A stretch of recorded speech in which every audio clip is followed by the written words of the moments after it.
Sí, la carta que le envía Benita a Valentín. Querido Valentín, con muy pocas fuerzas te escribo esta carta para decirte que Ramón le tengo en cama. Y según dice el médico, está poco bien. Tú debes ser fuerte, que yo también lo soy. Te lo digo porque siempre dices te digamos la verdad. El domingo, esta carta era un martes cuando la manda, pues el domingo se puso malo. Y yo creo que es de las malas impresiones que estamos pasando. Sé fuerte y piensa que nos eres muy necesario. Por eso yo soy tan valiente, mirando que te tengo a ti y a mis hijos, y qué sería de ellos sin nosotros. Muchos besos y abrazos de todos. Sabes, te quiere, Benita. Valentín Garrido recibe en prisión una nota de un amigo suyo que coincide también en el apellido, pero que no es familia de él, llamado Primo Garrido.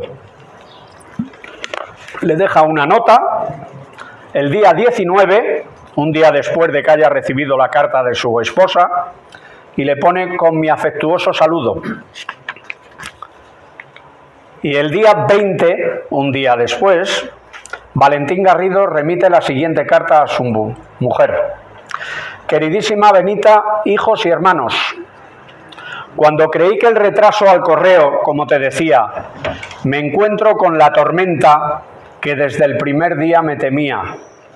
Mis culpas de haberme metido en política o que me metieran, las pagaréis vosotros, habiendo empezado ese buenísimo hijo.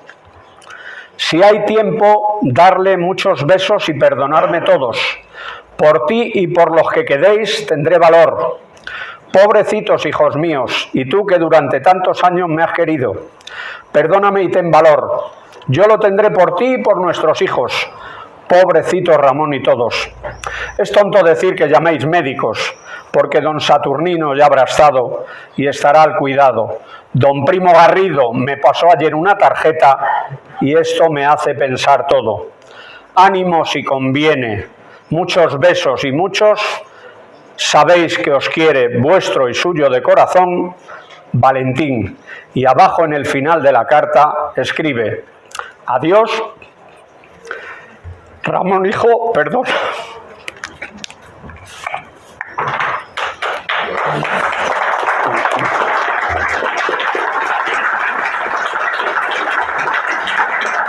Gracias. Este es el acta de defunción que se firma en Béjar como consecuencia del fallecimiento de Ramón Garrido. Y llamo la atención, siempre lo he hecho, cada vez que he hablado de ello, por la causa de la muerte que pone el médico. Yo entiendo que el médico también estaría condicionado, pero la causa de la muerte es colapso por inhibición nerviosa espontánea, cuando yo creo que la palabra debería ser inducida, no espontánea, porque de una paliza no se produce algo de manera espontánea. Estábamos, decíamos, en el día 20. Pues el día 20 recibe en la prisión provincial de Salamanca un escrito Valentín Garrido. Como ven, por el membrete, es de la empresa García y Cascón.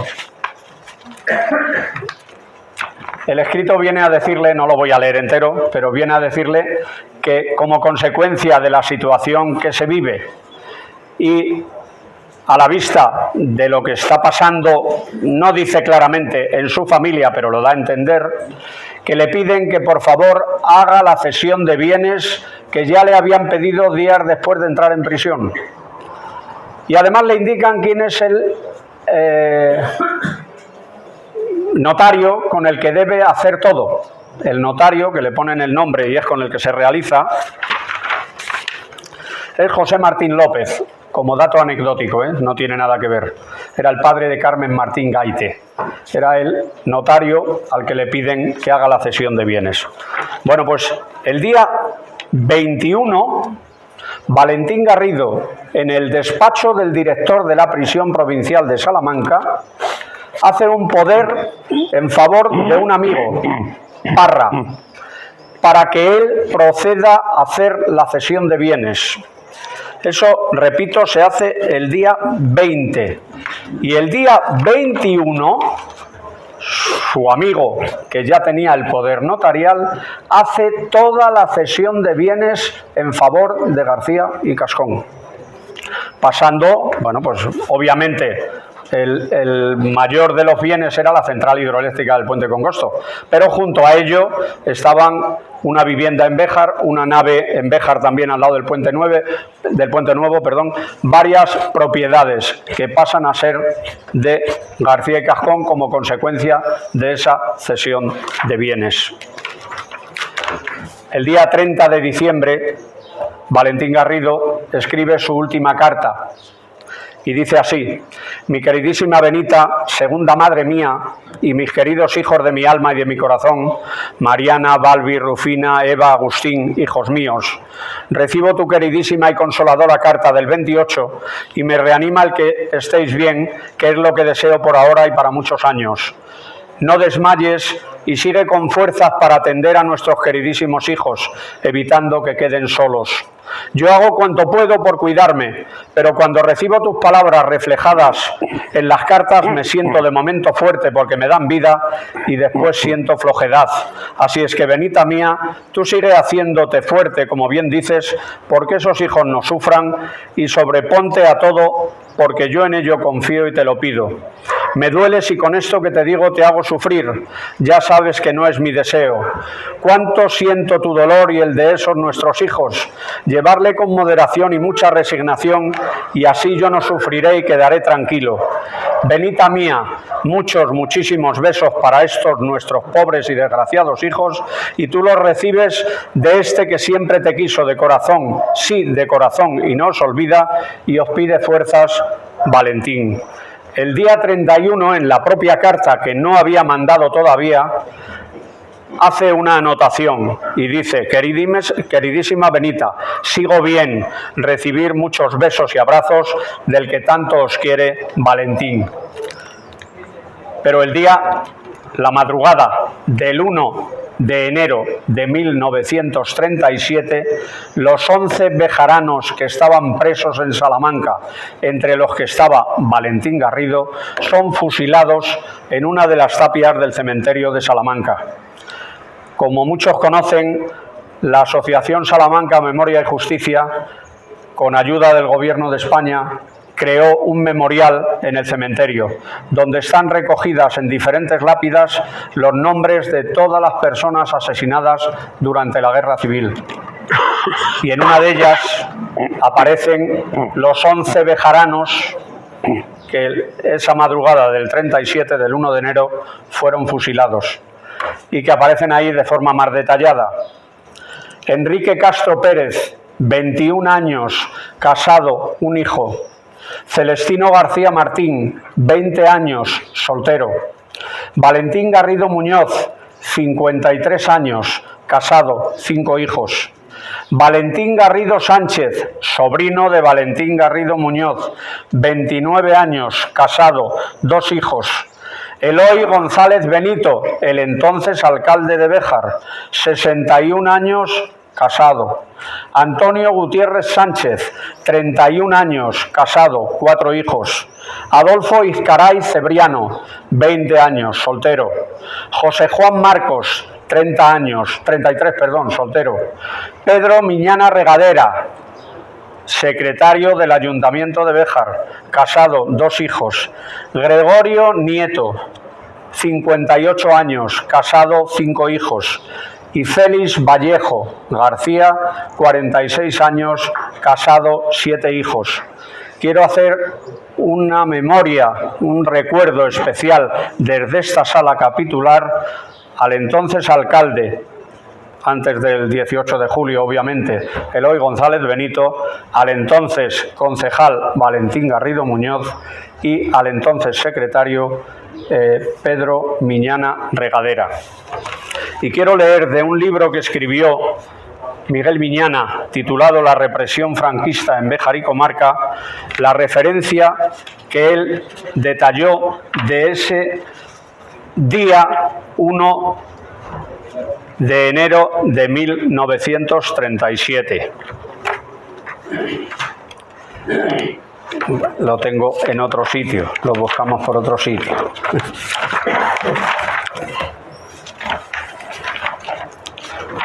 Mira a ver si lo ves, porque se me ha ido la página. No sé cuál es la referencia. Entonces no.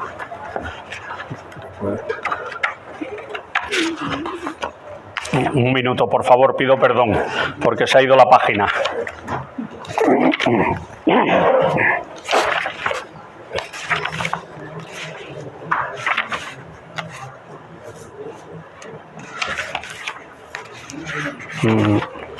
Ya no la veo.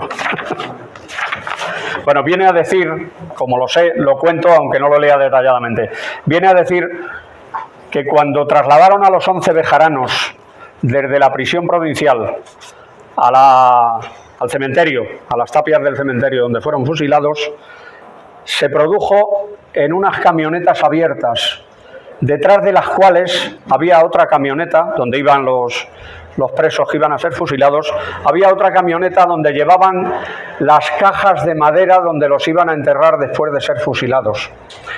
Y la comitiva decidió, que iba custodiada por policía o por guardia civil, dar una vuelta por la Plaza Mayor de Salamanca. Claro, añadía Miguel Miñana, era Año Nuevo, había gente celebrando el Año Nuevo en Salamanca y vieron pasar a 2 camiones con presos y con cajas de muerto. Enseguida intuyeron que lo que había era que iban a matar a rojos, y toda la gente que había de fiesta en la Plaza Mayor empezaron a gritar rojos al paredón, rojos al paredón. Esto lo recoge Miguel Miñana en su libro, con mejores expresiones que las mías, pero que quiero también que se tome como referencia de ello. El acta de defunción de mi abuelo, de Valentín Garrido, tiene recogida en el lateral una orden de los años 70 y tantos de presidencia del gobierno, según la cual a todos los que habían sido fusilados en la guerra civil o posteriormente durante el periodo de la dictadura, se tachara de oficio en el propio acta de defunción la causa de la muerte. Por eso verán abajo que aparece tachada un par de líneas donde ponía la causa de la muerte.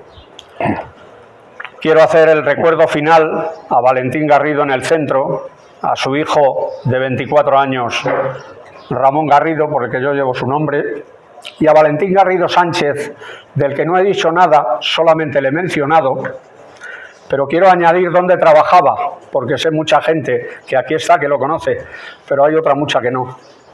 ¿Dónde podía trabajar un sobrino de Valentín Garrido para que, además de ser sobrino suyo y por esa razón le mataran, tuviera también otras razones para ser asesinado?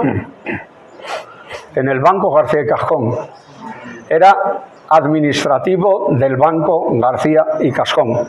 Y estuvo todo tan bien detallado, cosido e instruido, que para que tampoco quedaran flecos sueltos, también incluyeron en esos 11 bejaranos a Valentín Garrido Sánchez, que con 28 años y 2 hijos fue también fusilado.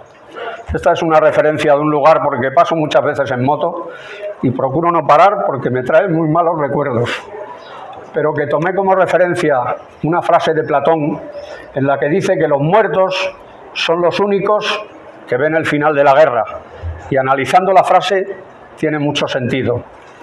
A modo de conclusión,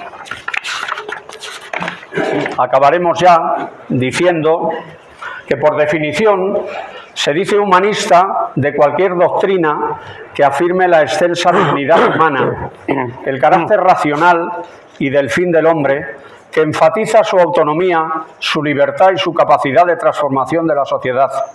Dicho de otra forma, el humanismo se basa en el bienestar humano. Fijando conclusiones, podemos afirmar que Valentín Garrido fue, como manifiesta el título del presente discurso, un humanista en la Segunda República, ya que tanto en su actividad privada como en el desempeño de sus cargos públicos buscó siempre el beneficio de las personas. Primero, en la realización de una central hidroeléctrica que permitió llevar electricidad en su momento, la primera parte de la década de los 30 del siglo pasado, a muchos pueblos y viviendas como inicio de una etapa histórica para todos ellos. Y en segundo lugar, y no menos importante, contribuyendo a la mejora de vida de las personas más vulnerables, promoviendo un lugar de recreo y reposo para las jornadas estivales en un lugar paradisíaco. A lo largo de la historia ha habido persecución y asesinatos de destacados humanistas y en la actualidad lamentablemente sigue ocurriendo en algunos países. Este es el caso, fue el de Valentín Garrido, contra el que, aprovechando motivos de ideología política y en una época convulsa, se diseñó una clara estrategia para acabar con su vida y con todo su patrimonio, destruyendo por completo a su familia. Esta circunstancia me obliga a realizar un ferviente reconocimiento, no exento de profundas emociones, a todas aquellas personas que en situaciones similares dieron su vida por defender unos ideales trabajando por el bien de la comunidad. Acaba el relato con las fuentes, con la bibliografía y con la webgrafía. Quiero hacer y reiterar mi reconocimiento a la familia Garrido y a todas las víctimas sin distinción de la guerra civil y de la dictadura franquista. Y para finalizar, cayó en mis manos hace unos días unas palabras de una escritora a la que me gusta seguir, la sigo en el Facebook y escribe muy bien y me encanta porque le pone mucha pasión a todo, Magdalena Sánchez Blesa, que dice así, y con ello quiero acabar para endulzar quizá esta última parte de mi intervención, porque quiero que quede un mensaje en positivo. Y dice así: más paz, más sosiego, más calma, más empatía, más humanidad, más humildad, más amor, menos pelea, menos rabia, menos señalarnos y más amarnos, y sobre todo elegancia en nuestra comunicación con nuestros hermanos del mundo. Vamos a meternos en la piel de cada persona y cuando hablemos, que nuestras palabras huelan a flores. Muchísimas gracias a todos, muchísimas gracias al Ayuntamiento,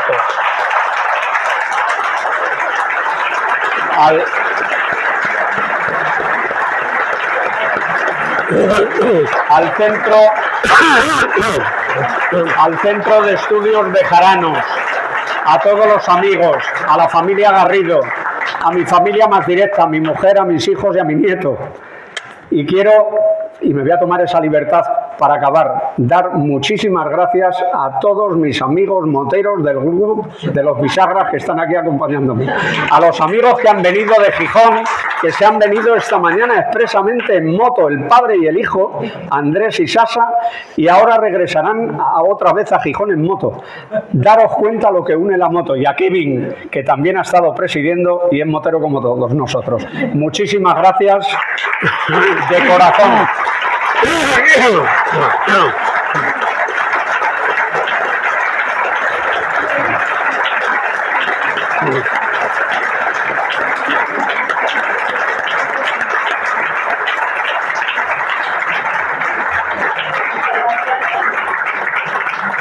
Gracias, Ramón. Y como anuncié al principio, el paso siguiente de este acto académico es la contestación al discurso de, en este caso, Ramón, por otro miembro del Centro de Estudios Bejaranos, Antonio Gutiérrez Turrión, esta vez, que tienes la palabra. Acércatelo. No llega, ponte este, toma. Venga. Buenos días, gracias por estar aquí. Yo robaré solo 10 minutos de vuestro tiempo. Afirmaba el filósofo Kant que, y cito, el tiempo no es otra cosa que la forma del sentido interno, de intuirnos a nosotros mismos y nuestro estado interno. El tiempo es la condición formal a priori de todos los fenómenos. No es más que una condición subjetiva de nuestra humana condición y en sí mismo, fuera del sujeto, no hay nada.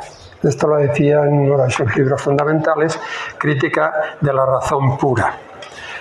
Tal afirmación, que parece solemne y un poco enrevesada, viene a recordarnos, en términos más coloquiales, que nada sucede fuera de nosotros o que solo existe desde nuestra conciencia. Permitidme que comience con estas palabras para dar cobijo de autoridad a lo que viene a continuación. En efecto, el tiempo pasa, que es lo que siempre pasa, y se va conformando con lo que nuestra conciencia es capaz de observar, elaborar y concretar. Somos nosotros los creadores del tiempo y la medida del mismo. El mecanismo que tiene la conciencia para dar permanencia al tiempo es la memoria. En ella se guardan las huellas del pasado, se hacen evidentes las del presente y se adivinan las del futuro, que ya desde ese momento forman una suerte de presente. Hoy, en la semblanza que se nos ha presentado, realizamos un acto de memoria, de recuerdo, de creación del tiempo y de la historia, o al menos de la intrahistoria, de un testimonio de lo que sucedió, de lo que no debió suceder y de lo que no debería repetirse nunca. En un poema célebre del no menos importante poeta Ángel González se recogían estas hermosas palabras.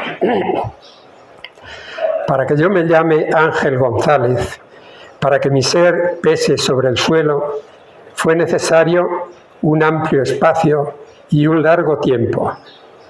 Fértiles vientres de mujer y cuerpos y más cuerpos fundiéndose incesantes en otro cuerpo nuevo.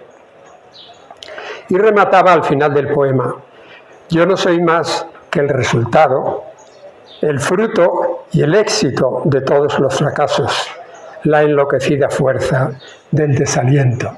Estas palabras están tomadas de su libro Palabra sobre Palabra. En efecto, cada uno de nosotros no es más que el eslabón de una cadena que viene navegando por los siglos y va dejando pozo en la conciencia de todos y cada uno de los que habitan el presente. Porque las cadenas no se entienden sin el abrazo de los eslabones, sin el hacer conjunto de las partes que las integran. Como también se sabe, el ser humano se explica en la colectividad. Yo soy yo y mis circunstancias, en términos orteguianos.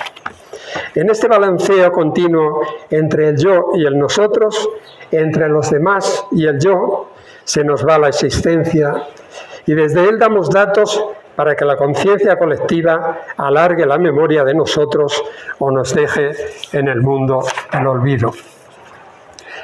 El trozo de memoria que hoy se actualiza en el trabajo de Ramón Hernández es el de un testimonio vital y el de unos hechos que encontraron realidad en las personas que aquí se han mencionado. Para él son más memoria porque afectan a esos eslabones que siente cercanos a sus sentidos, porque forman parte del ámbito familiar, porque le duelen como duele la herida que nos sangra cercana y que sentimos como propia.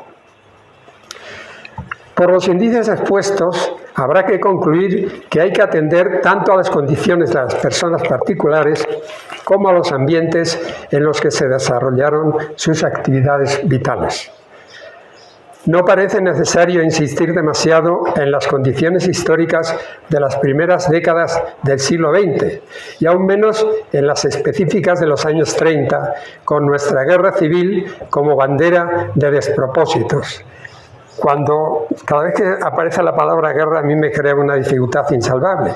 Y es que si la llamamos guerra incivil, lo que hacemos es un pleonasmo, una repetición.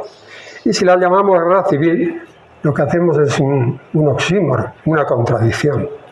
Bueno, en todo caso, si no se tienen en cuenta, en poco o en nada entenderemos todo lo que ocurrió entonces y durante muchos años más. Todavía después de pasados más de 80 años, parece que sentimos un poco de pudor en resaltar las condiciones sociales, económicas, religiosas y políticas por las que pasaba España. Dense por entendidas, pero no por olvidadas, porque sin ellas nada se explicaría sin justeza. Sea como sea, el individuo debería caminar por la vida aplicando una conducta, una ética que debe proceder de una formación y de una ideología. Eso que se refleja de manera sucinta en la primera parte del trabajo que hoy se nos ha presentado. Y aquí la conciencia y la memoria nos conducen hasta las imágenes de familias numerosas, de condiciones económicas diversas, de formaciones muy dispares y de situaciones sociales muy diferentes. Algunos, por razón de edad y por circunstancias personales, creemos conocer bien lo que significaron las carencias económicas y sociales en los años de la dictadura. Pero que sea cada uno individualmente el que evoque lo que la imaginación y la conciencia le regale. Tanto para la persona que hoy se trae a nuestra memoria como para tantas otras. Y aquí hay unas moscas que me tienen loco. En el camino de ida y vuelta que apuntábamos antes, la conciencia se debe de tener para entender en qué condiciones se desarrolló y se desarrolla la actividad de cada persona. Y con la misma intensidad deberemos parar mientes en las condiciones tan diversas y desiguales que la colectividad presentó y presenta a cada persona para el desarrollo de su andadura vital. También, por supuesto, para el caso de la persona cuya memoria ocupa hoy nuestra atención. Este es el segundo capítulo de la memoria que Ramón Hernández nos ha traído hoy aquí. Yo tampoco he de valorar en ningún sentido los datos que de esta actividad se nos han presentado, pues creo que deben ser valorados por cada oyente o lector. El hilo de la historia es tan delgado que a veces se corta sin que nos demos cuenta y nos deja colgados del abismo. Nos expulsa del tiempo y nos arroja fuera del discurrir lógico y templado en el que estamos instalados. Pues si vemos el presente como en un tiempo se ha sido y acabado, si juzgamos sabiamente, daremos lo no venido por pasado, escribía Jorge Manrique ya en el siglo XV en las famosas coplas a la muerte de su padre. Que sirvan estos versos para dar certeza a esta afirmación. Por lo demás, a cada paso la podemos ejemplificar en un familiar, en un vecino o en un amigo. Peor aún resulta el hecho de que la soga de la vida se corte de manera repentina, a voluntad caprichosa de solo unos pocos y afectando a toda la comunidad. Ya lo sabéis, es el caso lamentable de nuestra guerra incivil, aquel conflicto que, además de hacer aflorar todos los males que comporta una guerra, añadió el agravante de ser una lucha entre hermanos y entre convecinos.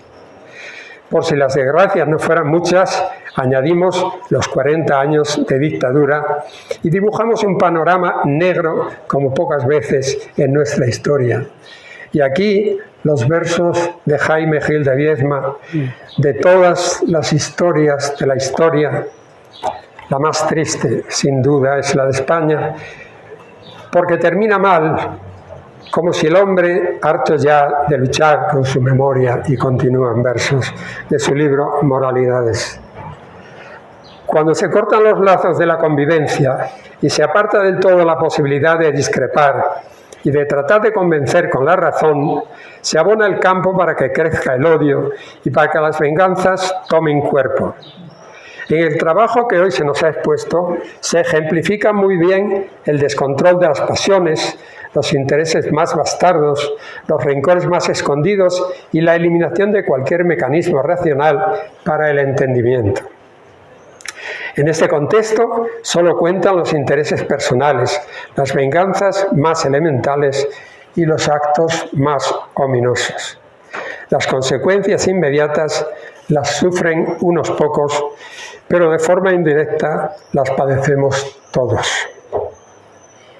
La tercera parte del trabajo nos ha dado buena muestra de ello con el relato de una de esas condenas sin causa y de un ajusticiamiento que solo obedece a las reglas del poder y de los criterios más instintivos y menos racionales.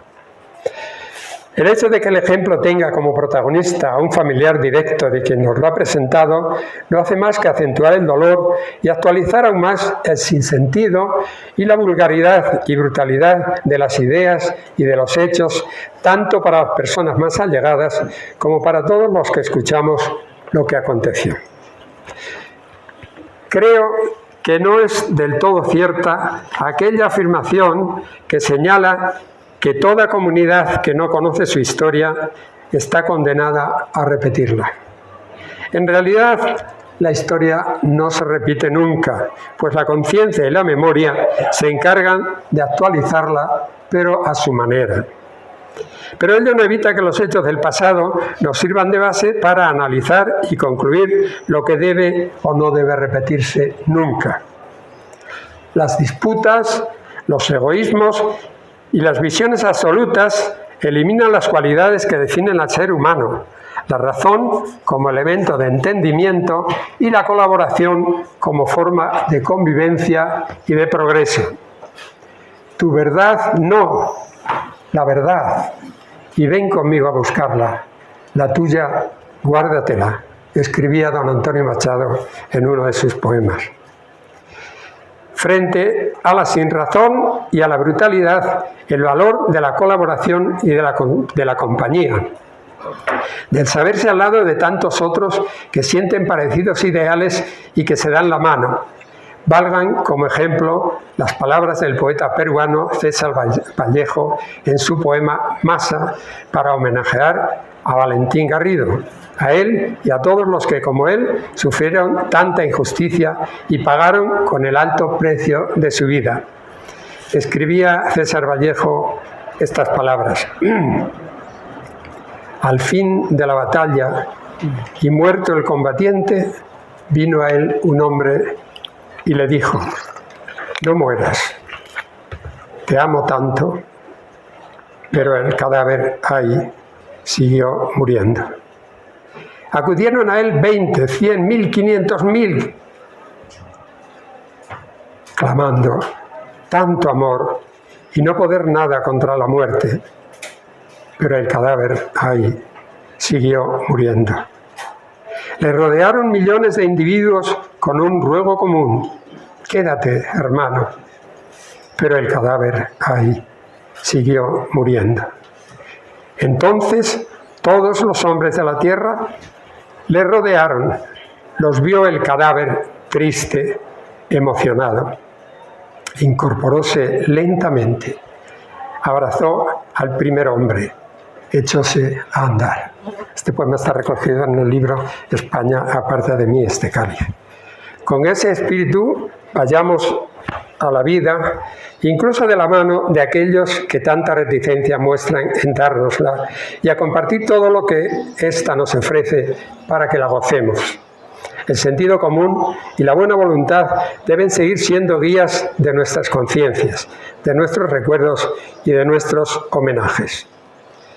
Comenzaba mis palabras con una cita de Kant y las voy a terminar con otra del filósofo estoico y emperador romano Marco Aurelio. Está tomada de su libro Meditaciones. Es esta: la mejor venganza es ser diferente de quien causó el daño.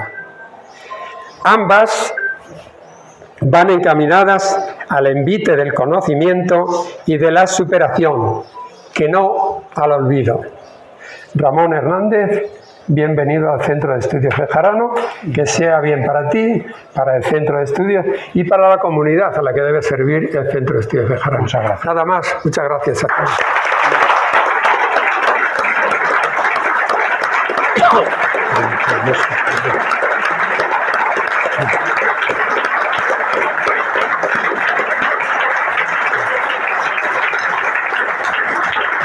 Muchas gracias, Antonio.